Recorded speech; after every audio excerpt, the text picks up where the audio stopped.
అడుగులు ముందుకు వేశాడు. ఇప్పుడు కూడా ఇక్కడ కూడా మీ బిడ్డ ప్రభుత్వం అక్క చెల్లెమ్మలకు ఇంటి స్థలాలు ఇవ్వడానికి అడుగులు ముందుకు వేస్తే ఇప్పుడు కూడా దీన్ని కూడా అడ్డుకునేందుకు చంద్రబాబు నాయుడు గారు హైకోర్టులో మళ్ళా కేసేశాడు.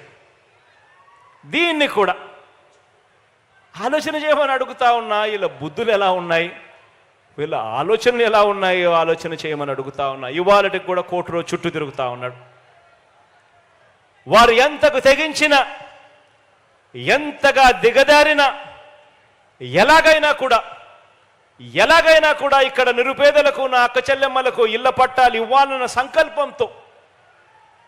సంకల్పంతో ఇదే ఒంగోలు మున్సిపల్ కార్పొరేషన్ పరిధిలోనే మల్లేశ్వరపురం, ఎన్నగ్రహారం, వెంగముక్కపాలెం, ఎర్రజర్ల గ్రామాలకు చెందిన 342 మంది రైతన్నలు వారి దగ్గర నుంచి 536 ఎకరాల భూమిని సేకరించి ఏకంగా 210 కోట్ల రూపాయలు డబ్బులు ఖర్చు చేసి నా అక్క చెల్లెమ్మలకు ఇళ్ల పట్టాలు ఇచ్చే కార్యక్రమానికి శ్రీకారం చుట్టాము. ఈరోజు ఈ అక్క చెల్లెమ్మలకు ఇంటి స్థలాలు, ఇళ్ల పట్టాలు ఇచ్చేందుకు 210 కోట్ల రూపాయలు ఖర్చు చేశాం.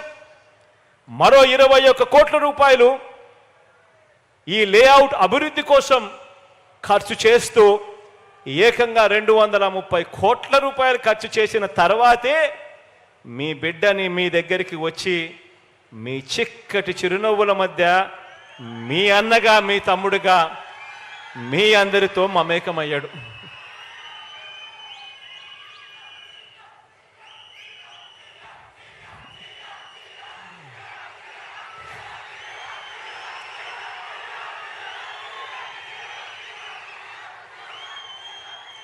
ఇదే ఎన్నగ్రహారంలో, మల్లేశ్వరపురంలో 31 బ్లాక్స్ను,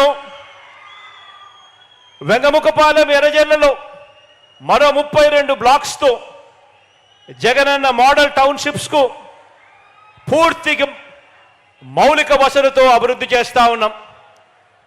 ఇక్కడ ఏర్పాటు చేస్తూ ఉన్న ఈ మౌలిక వసతుల కోసం ఏకంగా ఎస్టీపీ ప్లాంట్ అయితేనేమి, అండర్ గ్రౌండ్ డ్రైనేజ్ సిస్టమ్ అయితేనేమి, వాటర్ సప్లై అయితేనేమి, వీటి కోసం మరో 247 కోట్ల రూపాయలు ఖర్చు చేస్తూ ఆదేశాలు కూడా ఇవ్వడం జరిగింది.